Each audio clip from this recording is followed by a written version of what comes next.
یہ دولت کے نشے میں شادیوں میں لوگ ناچتے ہیں، شادیوں میں لوگ شراب پیتے ہیں، شراب تقسیم ہوتی ہے. آج آپ کے یہاں نہیں ہوتی ہوگی لیکن میں ہندوستان بھر کی بات کر رہا ہوں. رت جگہوں میں شراب بانٹی جاتی ہے.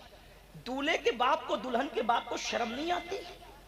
جس شادی کی شروعات شراب سے کی جائے اس میں اللہ کی رحمتوں کا نزول کیسے ہوگا؟ لوگ کہتے ہیں کہ ہاتھوں سے مہندی نہیں چھوٹتی اور گھروں میں زگزگ شروع ہو جاتی ہے. جو شادی میں اللہ کے رسول کا دل دکھایا جائے، جس شادی میں مصطفیٰ جان رحمت کے دل پہ نشتر لگائے جائیں، بتاؤ کیا اس شادی کے اندر کبھی برکت ہو سکتی ہے؟ ذرا غور تو کیجئے، کبھی سوچئے تو صحیح. عورتوں کا حال یہ ہے، وہ رت جگہوں میں ناچتی ہیں. وہ شریف عورتیں جن کے پردے کا اللہ نے حکم دیا ہے، عورتیں شادیوں میں ناچتی، عورتیں شادیوں میں گانے گاتی ہیں. لوگ سنتے ہیں رت جگہ کی رسم، اس کی رسم، اس کی رسم. میری بہنوں سن لو اور اچھی طرح کان کھول کر سن لو. اللہ کے رسول صلی اللہ علیہ وآلہ وسلم نے ایک عورت کو زور سے بلند آواز سے قرآن پڑھنے سے بھی منع فرما دیا.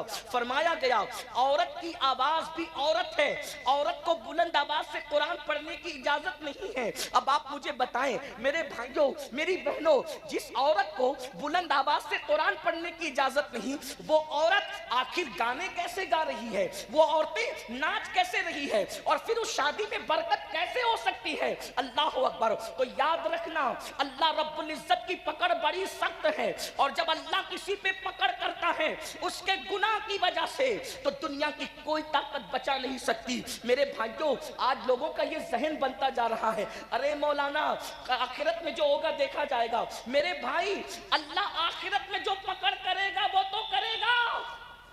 گناہ کی وجہ سے دنیا میں بھی اللہ پکڑ کرتا ہے. گناہ کوئی کرے اس کے گناہ کی نحوست اس کو مل کر رہتی ہے.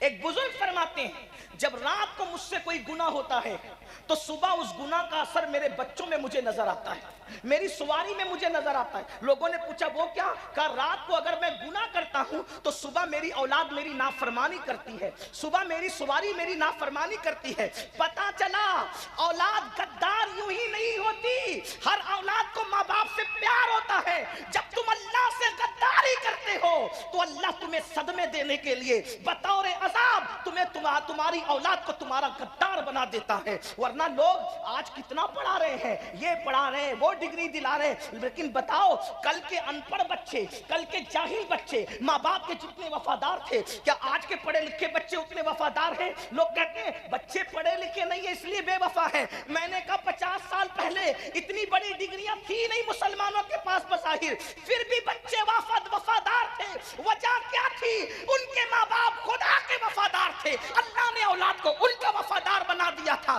آج ماں باپ بچوں کو ڈگریاں بھی دلا رہے ہیں، انگلش بھی پڑھا رہے ہیں، ڈاکٹر بھی بنا رہے ہیں، وکیل بھی بنا رہے ہیں، انجینئر بھی بنا رہے ہیں. پھر کیا ہو رہا ہے؟ لیکن اللہ کے وفادار نہیں ہے ماں باپ. تو جو ماں باپ اللہ کے وفادار نہیں، اللہ نے ان کی اولاد کو ان کا غدار بنایا ہے، اللہ نے ان کی اولاد کو ان کا باغی بنایا ہے تاکہ تمہیں اللہ صدمے دے اور تمہیں بطور عذاب یہ بتائے ان بطش ربک لشدید. یاد رکھنا اگر اللہ پہاڑ تم پر گرا دیتا تو تم کو اتنی تکلیف نہ ہوتی جتنی اولاد کے ستانے سے انسان کو تکلیف ہوتی ہے. یہ بڑی بڑی بیماریاں یہ کس وجہ سے ہے؟ یہ اللہ کی نافرمانی کی وجہ سے ہے، یہ خدا کی نافرمانی کی وجہ سے ہے. دیکھو اپنے دلوں میں ٹٹول کر سوچو، اتنا بڑا مجمع ہزاروں کا ہے، بھائیوں کی بھی توجہ، بہنوں کی بھی توجہ. ارے ڈلک کے اللہ اکبر نرم نرم گدوں پر سوتے ہو، لیکن بتاؤ کیا دلوں کو سکون ہے؟ ارے لوگوں کو ٹاٹ پر سکون کی نیند آتی تھی، لوگوں کو گرڑی پر سکون کی نیند آتی تھی، لیکن تمہیں اتنے اتنے ایک ایک ہاتھ دو دو ہاتھ انچ گدوں پہ نیند کیوں نہیں آ رہی ہے؟ کروٹیں بدل رہے ہیں، دل بے چین ہے، دل بے قرار ہے، نیند کی گولیاں کھا رہے ہیں، لیکن سکون کی نیند کیوں نہیں آتی؟ وجہ یہ ہے کہ راتوں کو اللہ کی نافرمانی کرنے والوں، نرم نرم گدوں پہ لیٹ کر سیریل دیکھنے والوں، نرم نرم گدوں پہ لیٹ کر فلمیں دیکھنے والوں، نرم نرم گدوں پہ لیٹ کر زنا کے مناظر دیکھنے والوں، نرم نرم گدوں پہ لیٹ کر گانے سننے والوں، بتاؤ جب تم اللہ کی نافرمانی کرو گے تو تمہیں سکون کی نیند کیسے آئے گی؟ اچھی طرح یاد رکھنا جو لوگ اللہ کی فرما برداری کرتے ہیں ان لوگوں کو تو گرم ریت پر بھی نیند آ جاتی ہے. لوگ سوچتے ہیں یہ گرم ریت پر نیند آنا تو بڑا مبالغہ ہے. میں نے کہا نہیں، یہ حقیقت ہے. کیا تمہیں نہیں پتا ایک مرتبہ روم کا ایلچی سیدنا فاروق اعظم کے پاس ایک خط لے کر کے آتا ہے، اور جب خط لے کر کے آتا ہے تو سیدنا فاروق اعظم کو ڈھونڈتا ہے، لوگوں سے پوچھتا ہے اے مسلمانوں تمہارے امیر کا محل کہاں ہے، تمہارے امیر کا محل کہاں ہے؟ مسلمان کہتے ہیں جو ہمارا امیر ہے وہ محلوں میں نہیں رہتا، جیسے جھوپڑوں میں ہم رہتے ہیں ویسی مٹی کے جھوپڑے میں وہ بھی رہتا ہے. تو کہا وہ ملے گا کہاں؟ کہا اتفاق سے ابھی گھر میں بھی نہیں ہوگا ہمارا امیر، وہ اپنی بکریوں کو لے کر اپنے اونٹوں کو لے کر جنگل میں گیا ہے اور وہ بکریاں چرا رہا ہوگا. وہ کہاں ہوگا؟ وہ فلاں جنگل میں ہوگا. اندازہ فرمائے میری قوم کے جوانوں، نرم نرم گدوں پہ سسکیاں لینے والوں، کاروبار کے لیے تڑپنے والوں، بزرگوں سے تعویذ کا مطالبہ کر کے اپنی تقدیر کو سنوارنے کی کوشش کرنے والوں، بڑی معذرت کے ساتھ کسی ولی کا تعویذ ہماری قسمت کو سدھار نہیں سکتا. جب تک ہم اللہ کی نافرمانی کرتے رہیں گے، جب تک ہم پاپ کرتے رہیں گے، جب تک ہم جرائم کرتے رہیں گے. ارے نیکوں کی دعا سے اللہ ان کا حصہ اٹھا لیتا ہے جو نمازوں میں غفلت کرتے ہیں، جو نمازوں میں سستی کرتے ہیں. خدا کے لیے بیدار ہو جاؤ. اپنے مسائل کا حل کسی انسان کے دروازے پر نہیں ہے. ہمارے مسائل کا حل کل بھی اللہ کے در پہ تھا، آج بھی اللہ کے در پہ ہے، قیامت تک اللہ کے در پہ رہے گا. اس کی چوکھٹ سے وابستہ ہو جاؤ. کب تک غداری کرو گے؟ کب تک بے وفائی کرو گے؟ کب تک نافرمانی کرو گے؟ سنو سنو، روم کا ایلچی جب اس کو پتا چلتا ہے کہ مسلمانوں کا امیر 3 بر اعظموں پر بلا شرکت غیر حکومت کرنے والا عمر ابن خطاب جنگل بکریاں لے کر گئے بکریاں چرانے کے لیے، تو وہ جنگل پہنچا. جنگل میں گیا تو ایک منظر دیکھا. یہ منظر کیا تھا؟ دیکھ، کھلے آسمان کے نیچے ایک درخت ہے، اور اس درخت کے نیچے مسلمانوں کا امیر 3 بر اعظموں پہ حکومت کرنے والا اپنے ہاتھ کا تکیہ بنا کر ریت پہ سو رہا ہے. ریت پہ سو رہا ہے. اس نے دیکھا، اس کو حیرت ہوئی کہ میرے بادشاہ لوگ نرم نرم گدوں پر محلوں میں باڈی گارڈ کے پہروں میں سکون سے سو نہیں پاتے، یہ اکیلے چین سے سو رہا ہے. اس کو یوں لگا اگر میں اس کا قصہ تمام کر دوں تو مجھے کتنا انعام ملے گا. جیسے ہی یہ سوچا فاروق اعظم نے کروٹ لی، باروب چہرہ آنکھوں کے سامنے آیا، لرز گیا، آنکھیں کھول کے پوچھی کیا بات ہے؟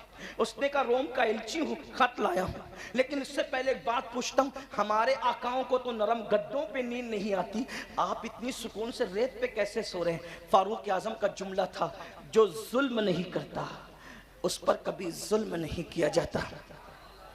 اور گناہ سے بڑا کوئی ظلم ہے ہی نہیں. سب سے بڑا ظلم گناہ ہے. گناہ سے بڑا کوئی ظلم نہیں ہے. برگین والوں، گرد نواح سے آنے والوں، آج اللہ نے آپ کو ہم کو نعمت دی ہے اور ابھی بھی وہ نعمت دے رہا ہے. اس سے پہلے کہ وہ ناراض ہو جائے اور ناراض ہو کر کے نعمت چھیننے لگ جائے. جو بھی نعمت کی ناقدری کی جاتی ہے نعمت چھینی جاتی ہے.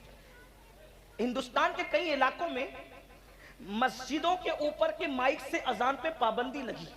تو میں نے مسلمانوں سے کہا یہ کیوں لگی؟ یہ تو اہل سیاست جانے، دوسرا میٹر ہے، لیکن ہم صوفیہ کے غلام اس نظر سے دیکھتے ہیں جب اذان ہوتی تھی نا تو تم اس کو سنتے نہیں تھے. توجہ ہے آپ کی؟ غور کریں گے آپ؟ توجہ. اذان ہوتی تھی آپ اس کو سنتے نہیں تھے، بستر میں پڑے رہتے تھے، اور اگر جاگتے تھے تو بھی اپنے کام میں لگے رہتے تھے، اذان کا ادب نہیں کرتے تھے. قدرت نے کہا تو میری نعمت کی قدر نہیں کرتا، اب میں تجھے اذان نہیں سنواؤں. دیکھ، غور تو کر، جس نعمت کی ناقدری کرو گے وہ نعمت تم سے چھین لی جائے گی. دولت کے نشے میں حرام کام کرنے والوں کو یہ عبرت کی بات ہے. مغل خاندان 700 سال تک ہندوستان پر حکومت کرتا رہا.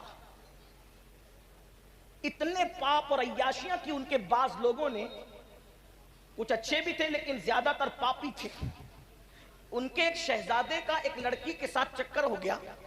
تو اس لڑکی نے کہا کہ میری جان، میں نے کسی انسان کو مرتے نہیں دیکھا ہے، میری تمنا ہے کہ میں کسی کو مرتے دیکھوں. اس نے فوراً ایک بندے پر تیر چلا دیا، کہا کہ لو مرتے ہوئے دیکھ لو. اس طرح بے گناہوں کی ان لوگوں کے بعض لوگوں نے جانیں لی. پھر کیا ہوا؟ ان مغل خاندان کے بادشاہوں کے ٹھاٹ باٹ کا عالم یہ تھا کہ تاج محل کے اندر جب ناشتہ کیا جاتا تھا تو 200 ڈشیں ناشتے میں لگائی جاتی تھی، مجرے ہوتے تھے، عورتوں کو نچایا جاتا تھا، لڑکیوں کو نچایا جاتا تھا آدھے آدھے لباس پہنا کر کے، اور شراب کا دور چلتا تھا۔ کون لوگ کرتے تھے میں ان کا نام نہیں لوں گا، لیکن اتنا ضرور ہے کہ کچھ اچھے بھی تھے کچھ برے بھی تھے۔ جب قدرت نے ان کی پکڑ کی، ان بطش ربک لشدید، جب قدرت نے ان کی پکڑ، وہ بادشاہ تھے،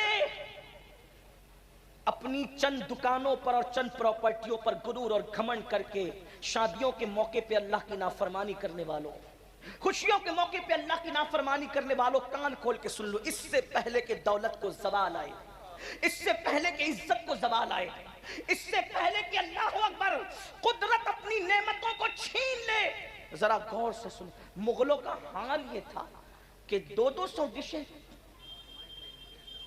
اچھا ٹھیک، کوئی بات نہیں، آواز نہیں جا رہی، مائک ہاتھ میں لیتے ہیں، درود شریف پڑھ لیں،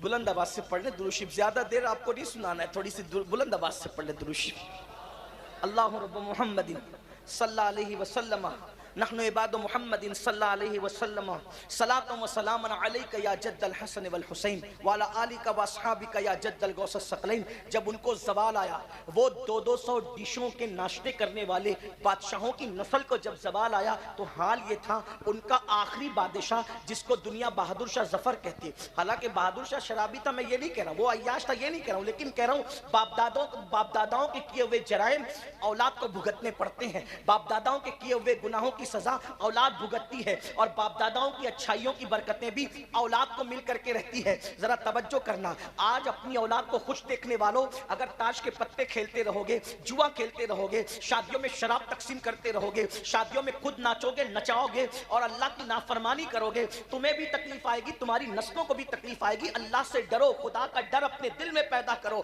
ہم مسلمان ہیں، ہم مومن ہیں، رسول اللہ کے امتی ہیں، ذرا توجہ تو کرنا، جو باپ دادا کرتے ہیں اس کی گندگی بھی اولاد تک پہنچتی ہے، اور جو باپ دادا اچھے کام کرتے ہیں اس کی برکت بھی ان تک پہنچتی ہے۔ اب ذرا غور فرمائے، ذرا توجہ فرمائے، وہ 200 ڈشوں کا ناشتہ کرنے والوں کی اولادوں کو کون سے دن دیکھنے پڑے؟ آخری بادشاہ بہادر شاہ ظفر، اللہ اکبر، جب جیل میں ان کو ڈالا گیا تو بہادر شاہ ظفر نے کہا مجھے ناشتے کی عادت ہے، ذرا ناشتہ تو کرا دو۔ تو پتہ ہے کیا ہوا؟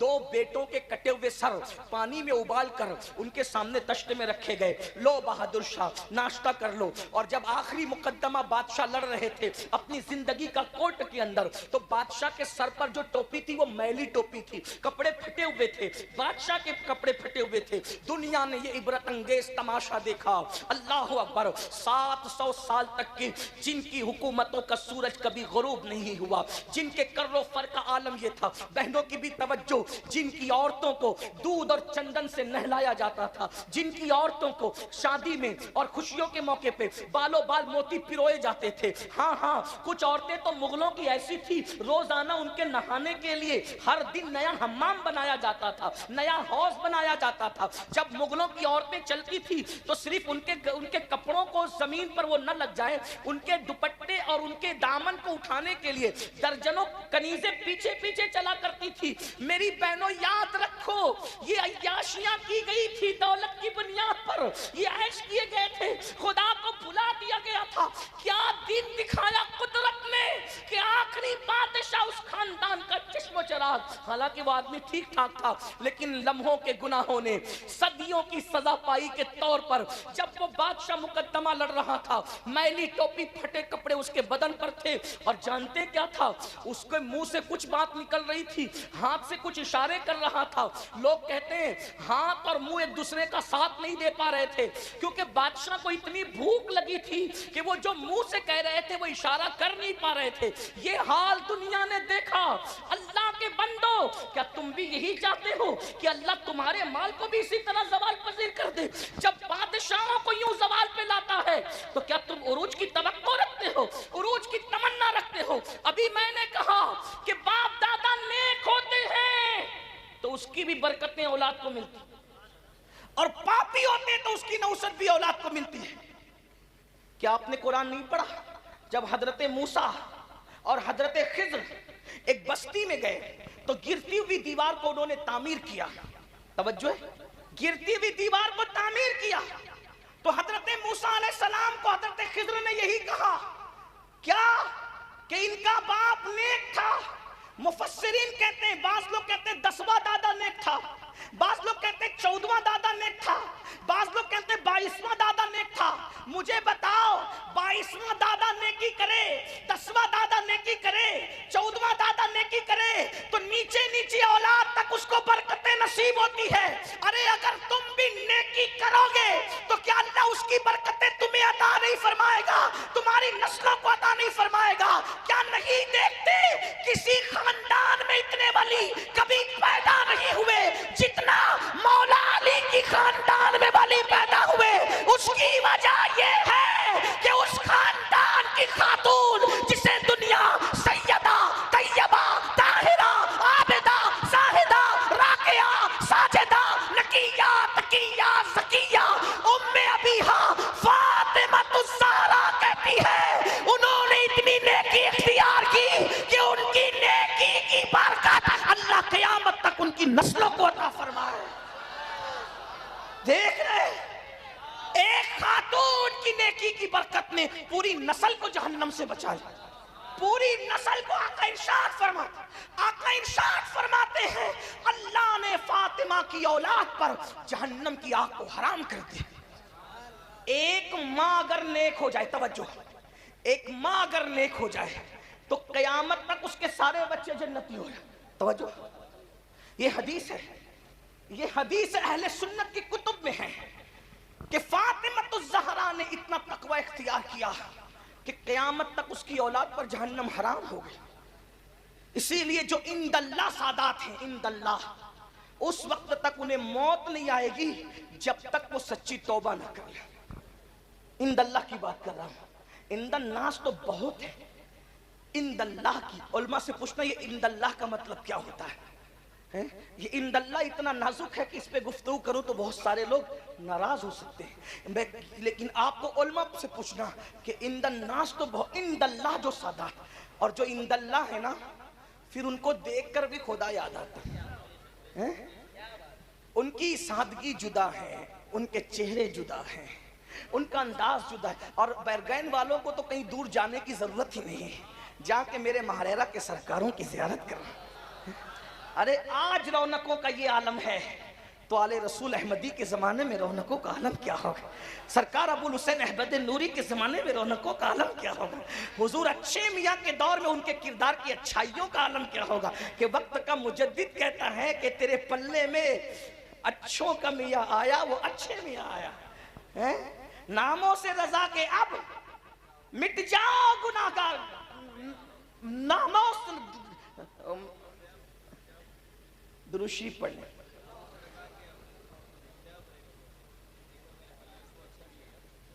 کیا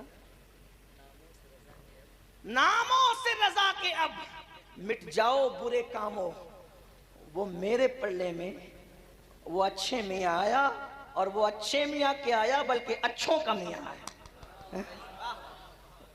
وہ نیک نام بھی ہے, نیک کام بھی. اور بھائیوں, لوگ دوسروں کا مال ہڑپ کر جاتے ہیں, ہمارے اچھے میاں سرکار ایسے تھے کہ لوگوں کو کھلانے کے لیے دسترخوان اتنے دور تک لگاتے تھے کہ لوگوں کی نگاہیں کام کرنا بند کر دیتی.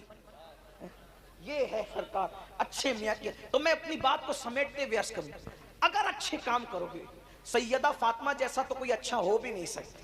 کیوں نہیں ہو سکتا؟ اس لیے کہ اس اچھی کے لیے کوئی تربیت کرنے والا ایسا اچھا چاہیے کہ جس کے بارے میں دنیا متفقہ طور پہ کہے کہ سارے اچھوں میں اچھا سمجھیے جسے. ارے جب ماہریرہ کا اچھا ایسا ہے تو سارے اچھوں کا اچھا مدینے والا اچھا کیسا ہوگا؟ کہتے ہیں سارے اچھوں میں اچھا سمجھیے جسے, ہے اس اچھے سے اچھا ہمارا نبی. سارے اونچوں میں اونچا سمجھیے جسے, ہے اس اونچے میں اونچا ہمارا نبی. بجھ گئی جس کے آگے سبھی مشعلیں, شمع وہ لے کے آیا ہمارا نبی. ارے لوگ حسن کی قسم کھاتے ہیں مگر برگین والوں میرا نبی ایسا ہے کہ حسن کھاتا ہے جس کے نمک کی قسم, حسن کھاتا ہے جس کے نمک کی قسم, وہ ملی ہے دلارا ہمارا نبی. کون دیتا ہے دینے کو کو منہ چاہیے، دینے والا ہے سچا ہمارا نبی۔ فاطمہ الزہرا اچھی کے لیے تربیت کوئی کرنے والا ایسا اچھا چاہیے جسے دنیا محمد الرسول اللہ کہتی ہے، اور اب کوئی محمد الرسول اللہ پیدا، اس لیے فاطمہ الزہرا بھی اب کوئی پیدا۔ ارے یہ سیدہ فاطمہ کیا ہے؟